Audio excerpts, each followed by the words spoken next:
میرے پیارے دوستو، آج میں آپ کو جو کہانی سنانے جا رہی ہوں وہ ہے 3 پریاں اور ان کی نئی دوست چڑیل۔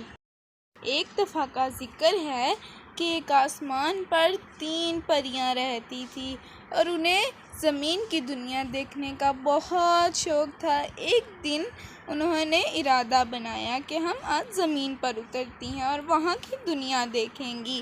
انہوں نے ایسا ہی کیا۔ ایک دن وہ زمین پر اتری اور زمین پر اترتے ساتھ ہی انہیں ایک بہت بڑا جنگل دکھائی دیا۔ وہ اس جنگل میں اتر گئی۔ اس جنگل میں اترنے کے بعد وہ سوچنے لگی کہ ہم اس جنگل میں کہاں جائیں، کیونکہ اس جنگل میں تو گھومنے کے لیے بہت سی خوبصورت جگہیں تھیں۔ ان میں سے ایک پری بولی کہ ہم ایسی جگہ پر جاتے ہیں جہاں پر ہم آرام بھی کر سکیں اور کچھ کھا بھی سکیں۔ انہوں نے ایسا ہی کیا۔ وہ دریا کے کنارے پر اتریں اور وہاں پر کھانے کی تلاش کرنے لگی۔ جب انہیں کھانے کے لیے کچھ بھی نہ ملا تو وہ پریشان ہو گئی اور کہنے لگی ہمیں تو بھوک لگ رہی ہے، اور وہ دوبارہ سوچنے لگی۔ سوچنے کے بعد ان کے ذہن ایک جگہ آئی۔ اس جگہ پر بہت سے سیب کے درخت تھے۔ وہ تینوں پریاں وہاں پر اتر گئیں اور سیب توڑ کر کھانے لگیں۔ تو وہ واپس اسی جگہ پر چلی گئی۔ اب اس جگہ پر ایک چڑیل پہلے سے موجود تھی۔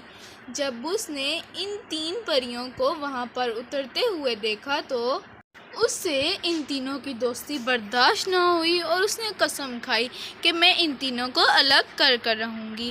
وہ دریا کے کنارے بیٹھ کر رونے لگی کہ میرا تو کوئی دوست ہی نہیں ہے، میں کیا کروں؟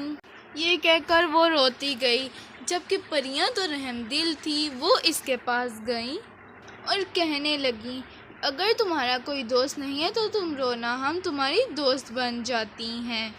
چڑیل یہ سن کر بہت خوش ہوئی اور اس نے کہا کہ اگر ہم دوست بن گئی ہیں تو اگلی بار میں دعوت دیتی ہوں کہ تم میری بات مانو اور الگ الگ ہو کر میری دعوت میں آنا۔ پریاں یہ پریشان ہو گئی، کہتی چڑیل کہ اگر تم میری دوست بن ہی گئی ہو تو تمہیں یہ میری بات ماننی ہوگی۔ پریاں وہاں سے چلی گئیں۔ اگلے دن پری چڑیل کو ڈھونڈتے ڈھونڈتے ایک خوفناک جگہ پر چلی گئی۔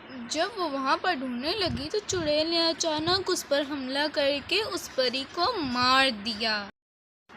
اس کے بعد وہ پری مر گئی۔